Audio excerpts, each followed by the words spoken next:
അപ്പോൾ ഇന്ന് നമുക്ക് ബാക്കി ക്യാബേജ് ഉണ്ടാക്കാം അല്ലേ.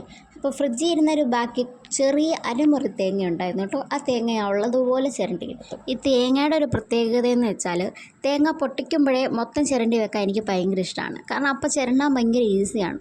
ഇത് നമ്മൾ ഒരു മുറി ചിരണ്ടിയിട്ട് ബാക്കി മുറി നമ്മൾ ഫ്രിഡ്ജിൽ വെച്ച് പിന്നെ എടുത്ത് ചിരണ്ടാൻ നേരത്ത് ഇത് ഭയങ്കര കട്ടിയായിട്ടിരിക്കും. അപ്പോൾ എനിക്ക് ചിരണ്ടാൻ ഒട്ടും ഇഷ്ടമില്ല. എന്ന് വെച്ച് തേങ്ങ പൊട്ടിക്കുമ്പോഴേ ചിരണ്ടി വെക്കുന്ന സ്വഭാവമൊന്നും എനിക്കില്ല. ആ സമയത്ത് മടിയുണ്ടെങ്കിൽ ഒട്ടും ചിരണ്ടത്തില്ല. അല്ലെങ്കിൽ കുറച്ചൊക്കെ ചിരണ്ടി നമ്മൾ ഫ്രിഡ്ജിൽ വെക്കുകയാണെങ്കിൽ പെട്ടെന്ന് എടുത്ത് നമുക്ക് ഉപയോഗിക്കാനുള്ളതായിരിക്കും. അപ്പോൾ ഞാൻ എൻ്റെ ക്യാബേജ് കറിയിൽ കടുകൊക്കെ പൊട്ടിച്ചത് ക്യാബേജൊക്കെ ഇട്ട് അതൊന്ന് സെറ്റ് ചെയ്ത് വെച്ചിട്ടുണ്ട് കേട്ടോ.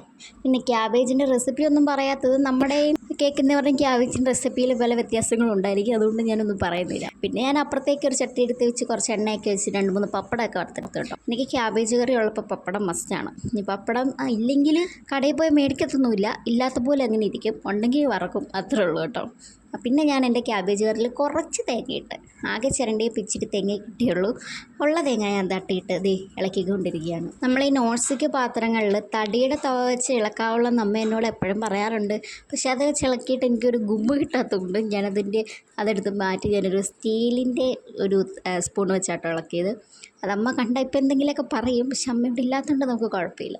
പിന്നെ എല്ലാം സെറ്റ് ചെയ്തെന്ന് വെച്ചാൽ ചോറും ചിക്കൻ കറി ഉണ്ടെന്ന് നേരത്തെ പറഞ്ഞായിരുന്നല്ലോ. അപ്പം ചിക്കൻ കറിയും പിന്നെ കുറച്ച് ക്യാബേജ് പിന്നെ പപ്പടവും മോരുകറി ഉണ്ടായിരുന്നു. അത് ഒഴിക്കുന്നെടുക്കാൻ മറന്നുപോയി.